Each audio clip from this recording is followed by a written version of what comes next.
I'll tell you what, the most important thing in preparing for marriage is not putting on the makeup. It's not pumping the iron. It's godliness. It's conformity to the image of Christ. Young men, you find a young lady that fears the Lord and you will find yourself a good wife. I remember one time when I had first met Ruby, there was a key man in my life who didn't think my selection of Ruby for a potential wife was a good idea. And he had certain reasons, but I came back to this. She's a woman who fears the Lord. And actually my pastor at the time stood up for me and said, that's exactly right. That's what you want in a wife. And that's absolutely right. You find a woman who fears the Lord, and guess what? She's not going to slander you when your back's turned. Why? Because she fears the Lord. She's not going to tear the house down because she fears the Lord. She's going to be kind. She's going to be merciful because she fears the Lord. If you find a woman that esteems you higher than the Lord, run from her like the plague. You want a woman who fears the Lord more than she fears you. And I tell you, when that day comes when some of these ladies will shine in the kingdom of their Father like the sun, as Christ says, they will shine with such glory and such beauty as this world has not even imagined. Beauty here is fleeting. Beauty there is forever. And you can see the marks of that beauty here in this life in the inward person, not in the outward person. And that's exactly what we find in the New Testament that is pressed upon women. 1 Peter, let your adorning be the hidden person of the heart, with the imperishable beauty of a gentle and quiet spirit. Men, how do you know a woman who fears the Lord? A gentle and quiet spirit. You know what the proverb says? The woman folly is loud. You watch a woman, if she's loud, stay away from her. A loud woman is not going to turn out to be a good wife. Let your adorning be the hidden person, 1 Peter 3:4, of the heart with the imperishable beauty of a gentle and quiet spirit, which in God's sight is very precious. For this is how the holy women who hoped in God used to adorn themselves, by submitting to their husbands.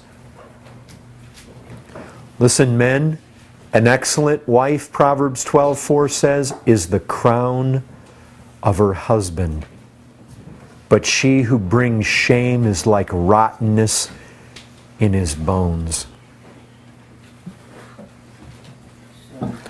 I remember when I was lost, one of my close friends,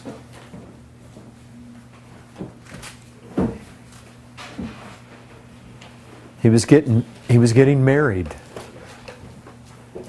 And I warned him, even lost, I warned him, Matt, don't marry her. I tried to tell him, and he got angry at me.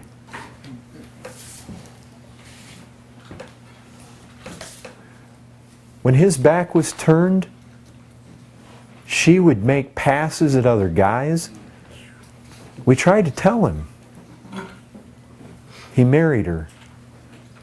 She ran off with one of my other friends.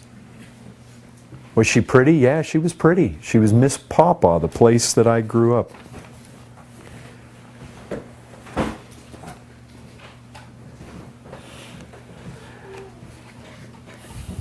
Rottenness to the bones.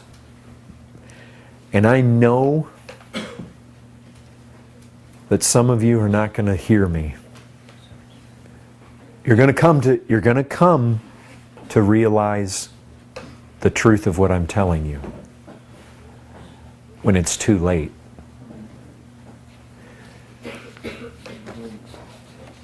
Look, you pray.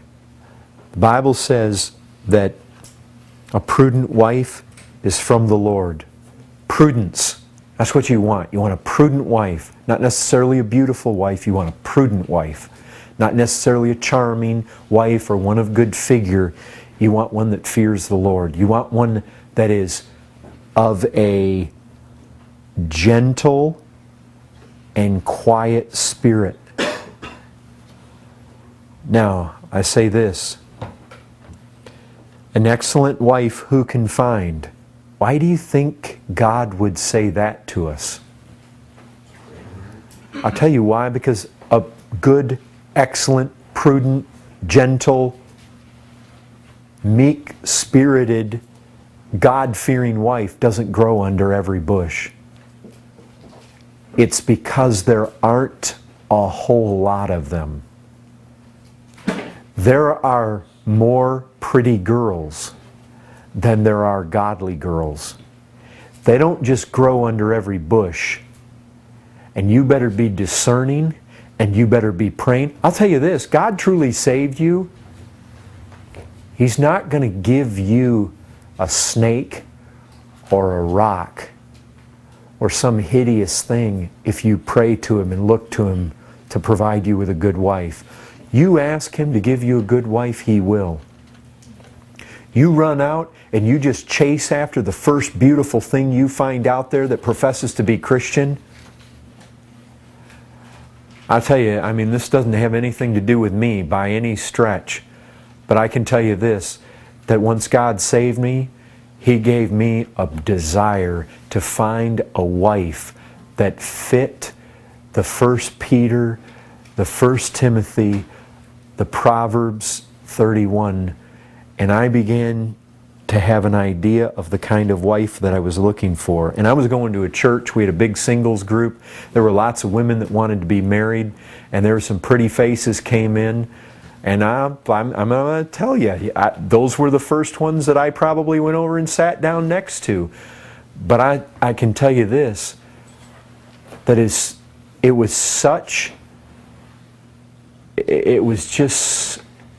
was like a big wet blanket if immediately there was no sense of godliness there. And I was looking for that. I was looking for it.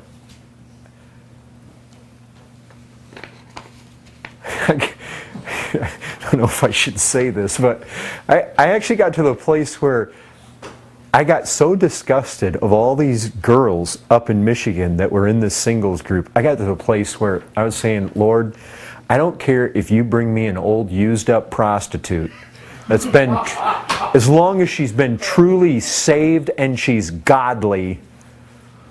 Well, I'm thankful God gave me a whole lot better. Look, I say a whole lot better. That's not to say that a woman like Mary Magdalene wasn't a tremendous find for a man. Because it's what a woman is made of spiritually, not what her history has been. Yeah. Guys, you know, one of the things that the writer of the Proverbs says, he's saying, listen to my instruction. Listen, listen, listen. Take heed. Do you know what a wise young man is? He's a man that can learn by the instruction of others, that doesn't have to walk down the path himself to discover the wisdom of the matter. That man is wise who can hear wise counsel and say, I'm going to heed that, I'm going to live by that, rather than saying, I don't buy that, I'm going to learn it for myself.